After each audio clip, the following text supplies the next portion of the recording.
Assalamualaikum warahmatullahi wabarakatuh. Good morning, selamat pagi teman-teman semuanya, Bapak Ibu. How are you today? Bagaimana kabarnya? Hopefully all of you are doing good. Semoga semuanya sehat dan dalam kondisi yang fit. In this video, I will explain sebuah materi yaitu pembelajaran berbasis website. Ya, sebenarnya sudah saya bahas sedikit ya di awal-awal semester ya. Semoga masih ada memori ya tentang pembahasan terdahulu ya, sehingga apa yang akan saya bahas di sini bisa relevan dan mudah untuk dipahami oleh teman-teman sekalian. Oke, langsung saja ya, izinkan saya untuk share screen. Oke, oke, gitu. Oke, website based teaching and learning ya, pembelajaran dan pengajaran berbasis website ya. Nah, dalam video ini, dalam pembahasan kali ini saya akan sedikit membahas secara overview saja ya, secara general kekuatan dari website sebagai sebuah platform untuk kita mengajar dan untuk kita belajar ya. Oke, apa saja yang akan dibahas? Tentu kita mulai dari perkenalan dulu. Apa sih website based teaching and learning ini? Apa sih pengajaran atau pembelajaran berbasis website ini ya? So kita mulai dari definisinya dulu ya. Jadi website based teaching and learning itu refers to educational practices that utilize websites as a primary platform for delivering instructions and facilitating students engagement.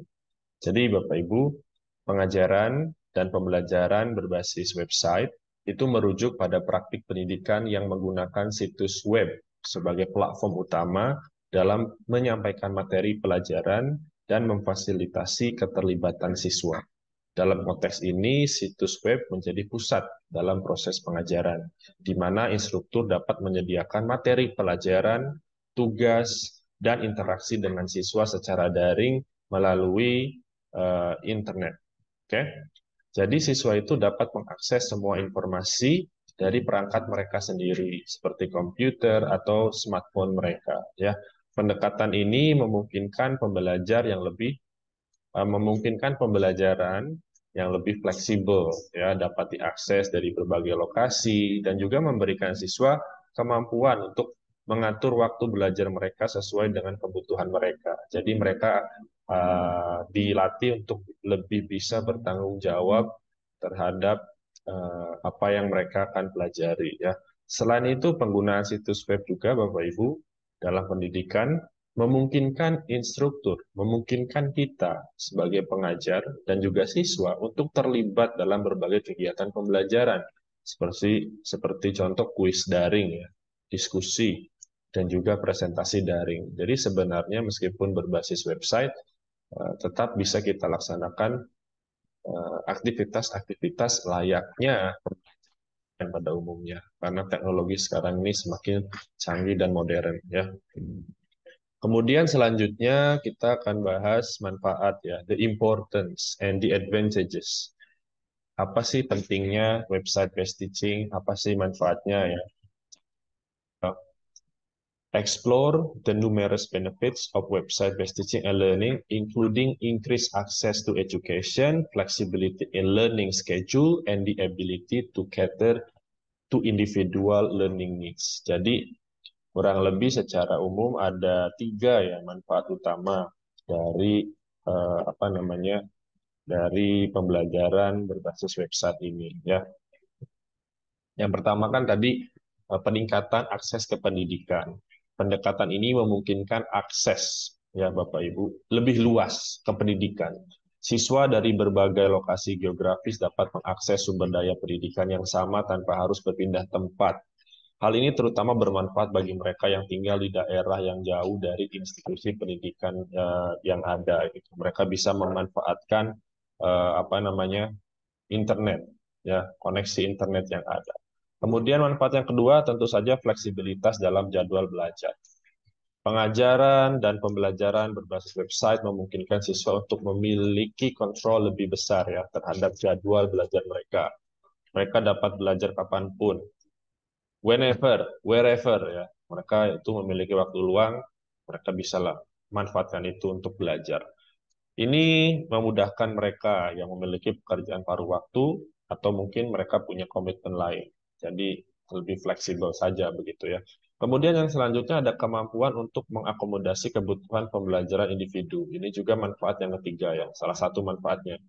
Jadi website based teaching and learning dapat disesuaikan dengan kebutuhan individu. Siswa yang membutuhkan pendekatan pembelajaran khusus seperti kecepatan belajar yang berbeda atau dukungan tambahan dapat menerima bantuan yang sesuai secara online ya.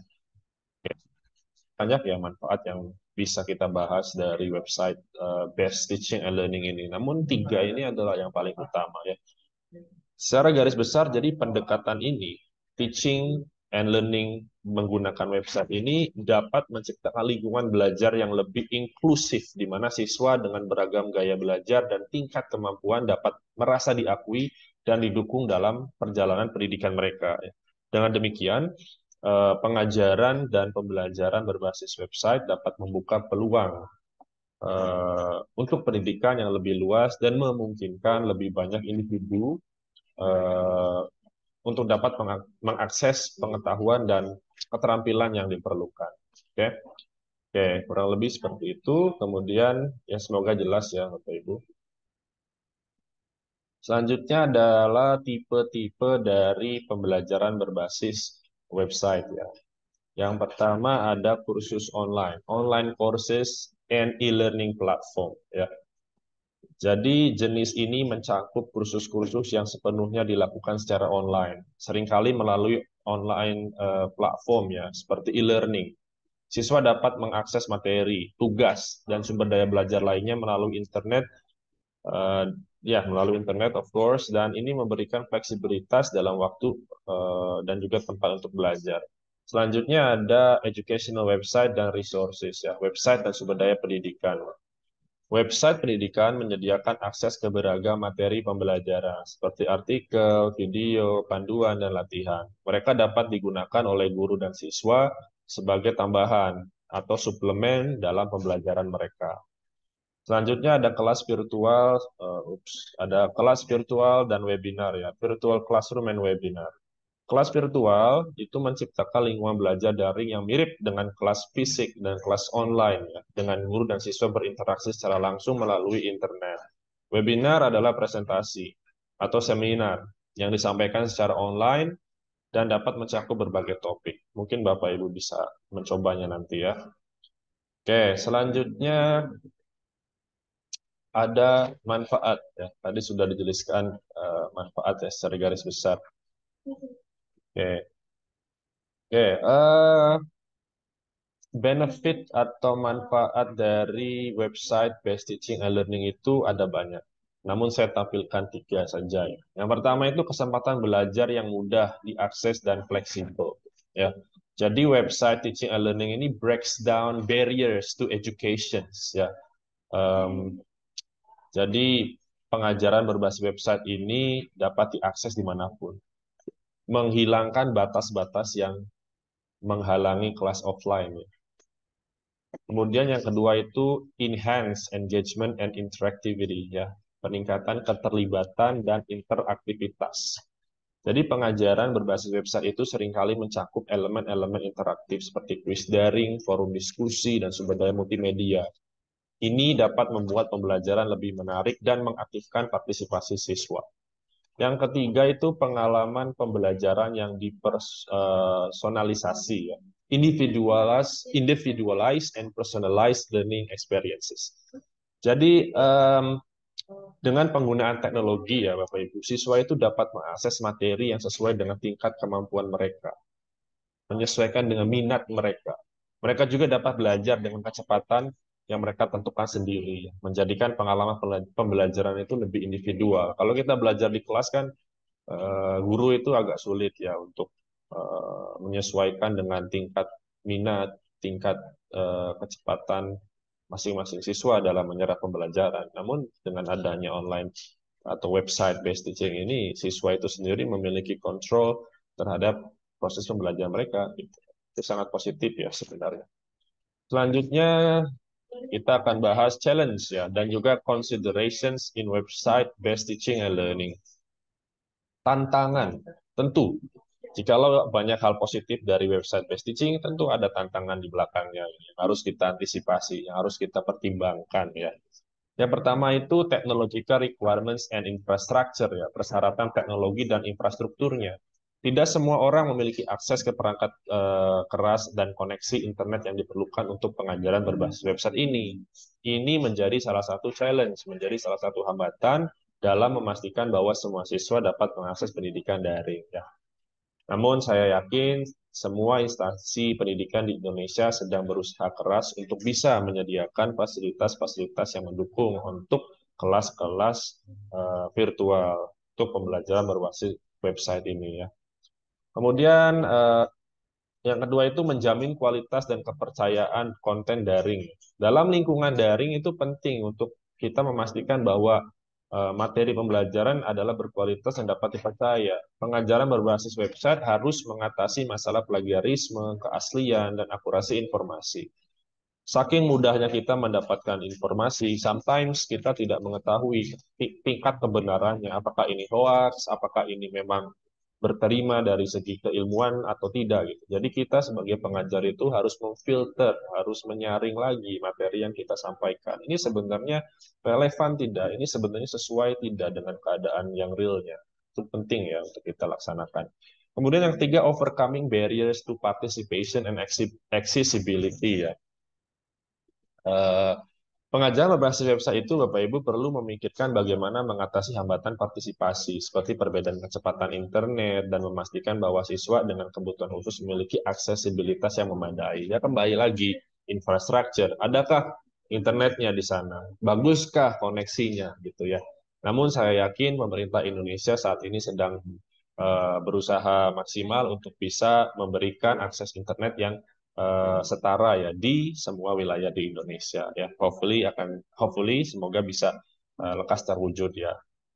Oke, selanjutnya ya itulah beberapa challenge ya, tantangan-tantangannya yang harus kita antisipasi. Selanjutnya adalah best practices for website based teaching and learning. Praktik yang bisa kita gunakan, yang bisa kita lakukan ya. Yang pertama itu designing user-friendly interfaces and navigations, ya. Merancang antarmuka dan navigasi yang mudah dipahami pengguna. Website dan platform e-learning harus dirancang agar mudah dinavigasi oleh pengguna. Ini termasuk penggunaan menu yang intuitif dan tata letak yang bersih. Ya, itu harus penting ya. Ya, ini tugasnya IT ya sebenarnya. Selanjutnya itu adalah memanfaatkan elemen multimedia dan interaktif. Penggunaan gambar, penggunaan video, animasi, kemudian apalagi elemen-elemen interaktif dapat meningkatkan daya tarik dan efektivitas pembelajaran berbasis website. Kita harus apa ya peka ya terhadap media-media yang kita gunakan. Kemudian yang terakhir ada melibatkan, ya, engaging, melibatkan dan mendukung peserta didik melalui komunitas daring ya. Jadi menciptakan forum komunitas daring di mana siswa dapat berinteraksi, berdiskusi, dan berkolaborasi adalah cara untuk meningkatkan pengalaman pembelajaran. Hal ini juga dapat memberikan dukungan sosial yang diperlukan dalam pembelajaran daring. Oke. Jadi intinya kesimpulannya adalah kita sebagai pengajar harus melek ya akan teknologi. Bolehlah sekali-kali kita menggunakan website untuk proses pengajaran kita. Namun kita harus mengantisipasi tantangan dan hambatan yang mungkin bisa menghambat proses pembelajaran. Oke, mungkin itu saja yang bisa saya sampaikan. Selanjutnya, Bapak Ibu, seperti biasa, menuju ke portal. Di situ ada tugas, baca instruksinya, ikuti instruksinya, dan submit tugasnya ya. Thank you so much. Terima kasih. Selamat melanjutkan aktivitas. Have a nice day. Assalamualaikum warahmatullahi wabarakatuh.